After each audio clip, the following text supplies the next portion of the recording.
We're joined right now by a quarterback for San Diego State. Sdsu's Offensive Player of the Year last season. He is 13-2 overall, is starting quarterback at San Diego State. Best winning percentage in Sdsu's Division I history. San Diego State is currently number 25 in the AP poll. They're 7-1. They're 4-1 in conference play. They're in first place in the West Division. And they're at home to play Nevada on November 9th. Ryan Agnew is my guest. Ryan, nice to have you on. How are you? I'm doing good. Thank you so much for having me. It's a pleasure being able to talk with you. It's great to have you, Ryan. Thanks so much for doing it. Now, you're coming off a great win on the road at UNLV, but before that, we got to go back a little bit. You played your high school ball at Carroll High School in Southlake, Texas, which is a legendary program. There's been some great guys to come through there, guys like Chase Daniel, Kenny Hill. For those who don't know, what is high school football like at Carroll, and what kind of memories do you have from that time? High school football at Southlake Carroll, it's kind of like that movie Friday Night Lights. You go and play on a Friday night. I remember watching my brothers growing up. The town kind of closes down. I was really lucky, like you said, to watch guys like Chase Daniel play behind guys like Kenny Hill and, Greg McElroy winning a national championship at Alabama. So the tradition was rich in Southlake, and wouldn't want to grow up anywhere else, and it was awesome to play football there. We're talking to Ryan Agnew. So there's this great story also from your sophomore year. You're playing DeSoto in the quarterfinals. 6 minutes into the game, Kenny Hill, who you mentioned, the starting quarterback, loses his helmet. He's got to come out for a play. You go in on 3rd and 14 on the DeSoto 34. Your head coach said that he called for a quarterback sweep, looking to get a few yards, maybe some better field position. Instead, you rip off a run all the way down to the 2-yard line. How were you feeling during that play, and how were you able to come off the bench and execute like that in that situation?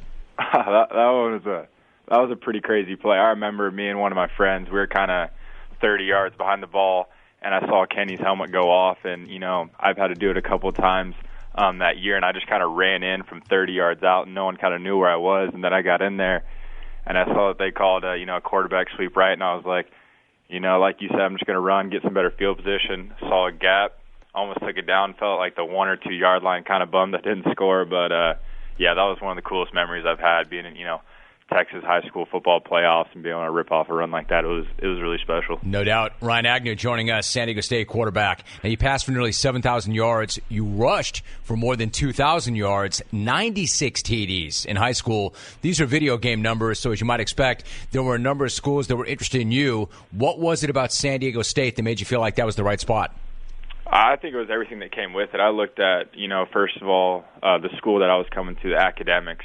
Being able to live in San Diego and Southern California, you can't really get better than that. And then the coaching staff was just incredible with, Coach Rocky Long, Coach Jeff Horton, Blaine Morgan, like all these guys that brought me here, because this is going to be a decision that's going to affect me for the rest of my life. And San Diego State was the best decision for me. And, ever since I came here, I haven't looked back, and really grateful that I got this opportunity and, trying to do the best I can with it. Now, it's worked out great for both sides, but that doesn't mean that it's easy. For instance, you show up on campus and you've got to be patient. You redshirt your first year, and then you see some action in 2016 and 17. What were those 2 seasons like, and what did you learn during that time?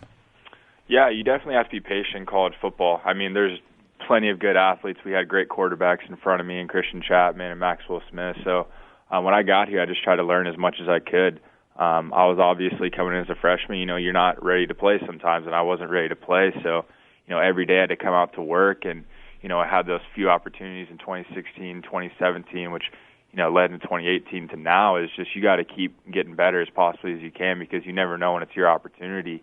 So I think it was just a great job by the coaches, try to stay as patient as possible. And when I got my opportunity, I just, wanted to do as much as I could with it, and still trying to do the best I can right now. Ryan Agnew is joining us. We're talking San Diego State football. So when you make that transition from high school to college, even an elite high school program like the one you played at, how significant is the step up? I mean, is it major, or is football just football no matter where you play? Football is football no matter where you play, but at the end of the day, when you go to college, the guys are bigger, faster, and stronger. It doesn't matter what high school you kind of play at. The competition's going to be better because every guy in college was the best player at their high school, or, one of the top guys on their team. So in college football, as everyone's seen across the country, is anybody can beat anybody. And you got to come with it every single day. You can't take a lax play. You can't take a lax series. And you definitely can't take a lax game, or else you're going to get beat. And so I think that's kind of the difference between high school and college, is you got to be able to bring it every single moment, or else you're going to get beat. We're talking to Ryan Agnew. So one of the things that I've heard you talk about, and you did so before the start of the season, you want to make sure the team finished strong, both in games and throughout the course of the season. You led the team to its second 7-1 start for the last 42 years. You guys are finishing games well. As you look at it, what is the biggest key to finishing and coming out of a tight game with a win? I think that definitely started in January. That started after last season. We weren't happy with how we finished the year before, and our goal is to finish games better, was to finish the season better.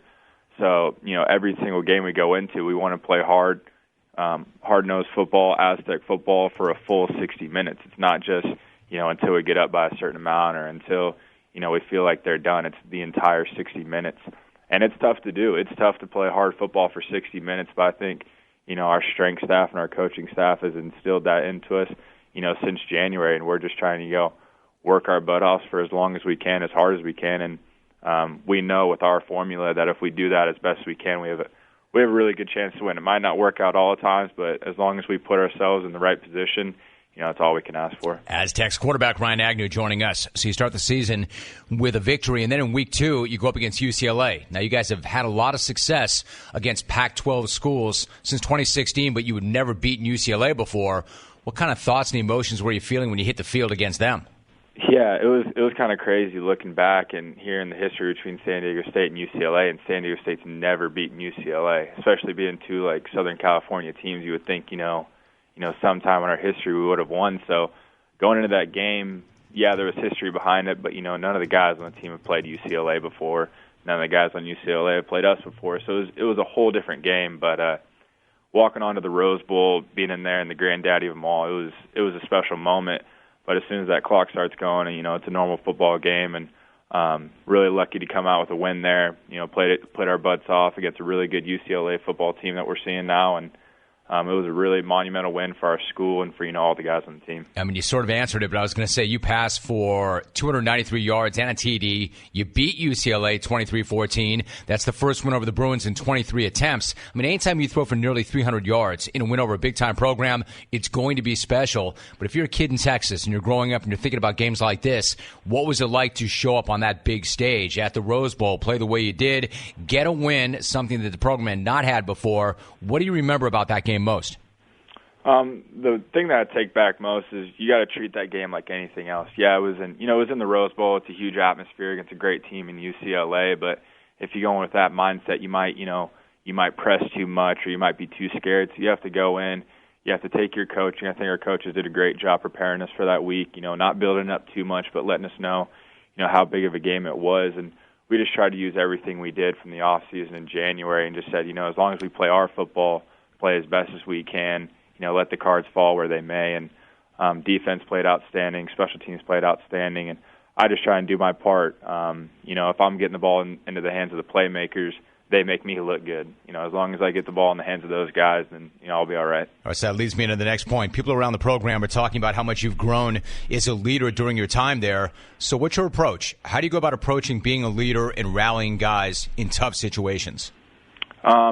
I think for us, it's all about, do your job. The most important guy on our team is the Aztec Warrior next to you. So as long as you do your job to the best of your ability, then I know the guy next to me is going to do his best job. And if you do that and you trust everyone on the field, all 11 guys with you, then it can really be something special. But as soon as you start to wane or you start to play timid or not trust the guy next to you, that's when you make mistakes. And we just want to trust each other, do as best as we can, and I really like our team when we do those things. I have to think that trust you're talking about, part of that is built during off-season workouts where you'd always be getting guys together early in the morning to work out. The story also goes that some of your teammates may not have always been super happy about working out at 7 o'clock on a day where they could sleep in and would respond with some interesting emojis. Why was it so important to get that work done early in the morning? Was that about developing a mentality? Yeah, I think not only was it developing a mentality, but it was also we were trying to get the new offense down. And, yeah, some guys didn't like it when I asked to come up on a Saturday or sometimes Sunday in the afternoon. But, yeah, they might have had those mixed emotions and they hated it. But they showed up, they came to work, and I think the reason why they did it is because they understood what, needed to be done if we wanted to be successful. It might suck getting up early and coming up here and throwing or doing whatever we need to do, but they understood, I understood, coaches understood. That's what needs to get done if we want to be champions. And our goal is to be the champions of the Mountain West Conference. So far 7-1, 4-1 in conference, like you said. We set ourselves up pretty good. So I think those early morning throwing sessions kind of worked out in our favor. Aztec quarterback Ryan Agnew, my guest. Last thoughts. You've got some time off before you face Nevada next week. How do you go about preparing for them specifically? This week is all about getting back to the basics. You get into a season, you kind of get away from the basics, you get away from your fundamentals. So we try to get back that into our mindset, and then rest up, get as well as we can, watch as much film on Nevada as we possibly can, take this weekend off, enjoy it, watch some college football. You don't get many moments to watch college football when you're playing, so just enjoy the weekend. And when Monday comes, it's right back to work. It's right back to work. All about Nevada, and we're excited to get back on the field in front of the home crowd here in San Diego. Good on you, man. 13-2 is the starting quarterback at San Diego State. He was their offensive player of the year last season. San Diego State, again, 7-1, 4-1, number 25 in the AP poll, and they've got Nevada November 9th. Ryan, great job in the jungle. Great to have you. Good luck. Hope we can do it again. All right, thank you so much. I appreciate you for having me. Ryan, great job. Really well done. Really well done. All right, then. You can see why the coaching staff is happy with him. San Diego State, 25th nationally, and they're in first in the West.